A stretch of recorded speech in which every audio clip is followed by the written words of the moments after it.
right? We've got regional economic clusters, so that the entertainment industry is in Los Angeles and high tech is in the Silicon Valley. And when you think about the way we globalize, it's a connection between Bangalore and Austin and Silicon Valley, and not simply a flow all over the world. If you look at the performance of the US economy over the last couple of decades, it's gotten more heterogeneous by region. And so we have very different regional performances. The regional economy has become more important, and it's meant that we need to be thinking about economies regionally. And that means two things, which I think actually call for this issue of sustainability, not environmentally, but sustainability socially. One is that for regions to compete, human capital matters more than ever. For you to be competitive in the world economy, you need to have an educated labor force. But the second part of it, and there's a series of studies to which I've contributed, looking at the relationship between social equity and economic growth at a regional level. And what we've tended to find, and I'll tell you about some other studies as well, is that those regions that are more characterized by inequality, segregation, and poverty do not grow rapidly, because they're not investing in the basic education to have the human capital, and because they tend to be characterized by the social conflicts that make it difficult to arrive at a growth model. Now, we've done a number of studies, and lest you think, by the way, if Mariano had read my entire CV or mentioned it, he would have mentioned that I used to work at UC Santa Cruz. Anybody know UC Santa Cruz? Yeah. Our mascot there is the banana slug, right? Or as I like to think of it, the fighting banana slug. And I got my undergraduate degree there too. And when I was there in particular, there were like no grades, right? Which was great. So, lest you think, gosh, this, relationship between equity and growth is something that a professor from the University of California, Santa Cruz, a place where no grades exists and there's a banana slug mascot. God, that's just not real. The Cleveland Federal Reserve did a study of 120 metropolitan regions trying to put Cleveland in context, and found out that those regions that were more unequal, that were more segregated, that had higher differentials in terms of poverty between city and suburb, were regions that were not growing rapidly.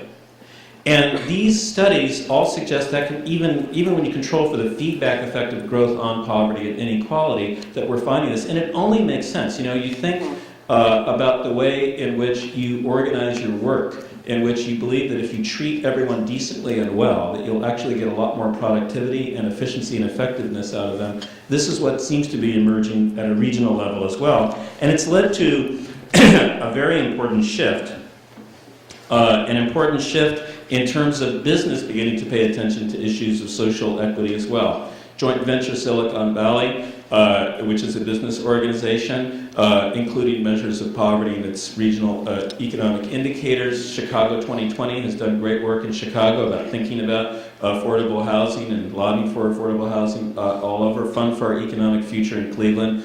And so this message, I think, is important, and it's one that's getting through, in part because when you think about sustainability, sustainability is not just environmental, sustainability is social. And if we continue to have the pockets of poverty, if we continue to have the levels of inequality, we don't really have a sustainable community or society for the future. So a new demography, a new economy, and that new economy has changed the relationship, I think, between equity and growth. And it really is something that may not have existed in the old economy, but it does exist in the new economy, that we need to be paying attention to equity as a way to generate growth, not simply as a luxury that we think about after we've had growth. And the third thing that's going on, which is really important and changes, again, I think, everything for us, is this imperative of climate change and what we need to do.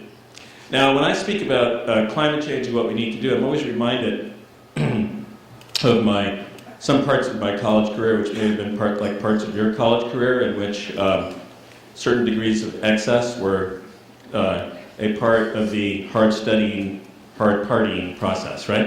And I remember after one particularly vibrant evening, as we, I'm not sure we actually went to sleep, but as we went to breakfast and ordered, like bacon and eggs and like stuff that is, if you're my age now, you go, wow, heart attack, right? And someone said, geez, how can you do this? And one of my friends said, well, you need to show your system who's boss.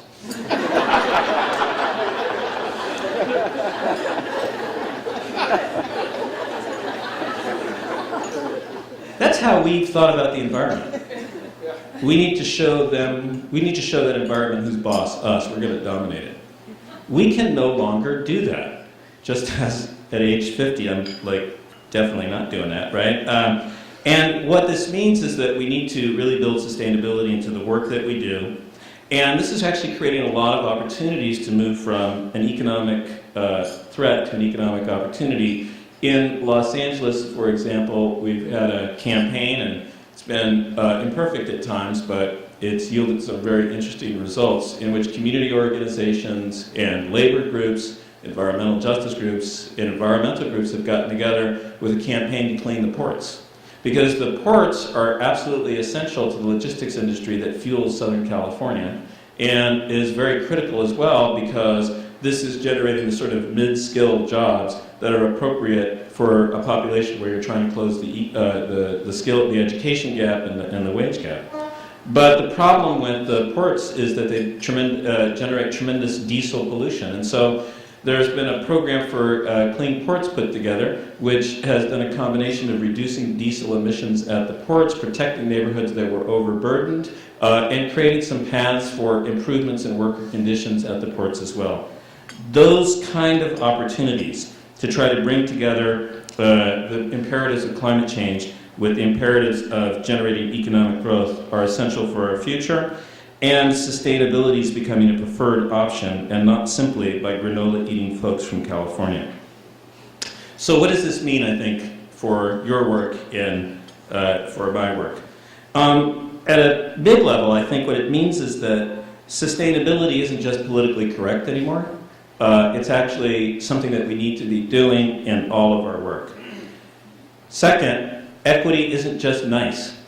It isn't something that we do after the fact, after we've generated an economic model that actually creates inequality. Equity is part of the growth model that we need to put in place. We need to be thinking about that.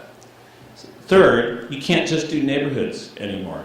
And most of you have really seen this. It's wonderful to look at the profiles of the various efforts and to see how much the regionalist Kool-Aid has been drunk, right? In the sense of understanding that, if you think about a neighborhood that's functioning well, often people don't actually work in that neighborhood. They work someplace else. They're connected to poles of growth in the regional economy.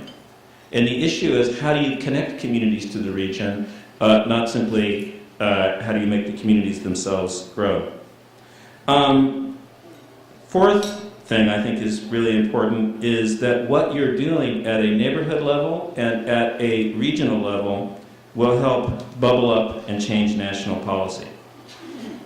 If you think about what happened with the living wage, where the struggles around getting the living wage in multiple municipalities wound up creating the political momentum to change state minimum wages, and then created the political momentum to finally move the federal wage, things bubbled up from the regional level to the national level. Smart growth did not come from Washington. Smart growth came from regions grappling with the issues of sustainability, and now in Washington it's beginning to be encouraged by friends of the administration who are thinking about things like choice neighborhoods, thinking about things like Sustainable Communities Initiative, thinking about things like the Promise Neighborhoods, the replication of the Harlem Children's Zone. So we need to continue to innovate at the regions and think about how that will change things at the federal level. The education piece is critical. The education piece is critical, and it's one thing that we tend not to pay too much attention to. It's heartening to see how much attention you are paying to it. I was having a chance to talk with Andy about the stuff in Chicago and how early into the education game they got. One of the reasons why people move from poor neighborhoods is because of the quality of schools. And they move other places that encourages fragmentation and sprawl and the inequality that many of us are trying to address. We've been scared to touch the schools because the schools are the hardest nut to crack. We're going to have to challenge ourselves around teachers' unions, who are many of our friends.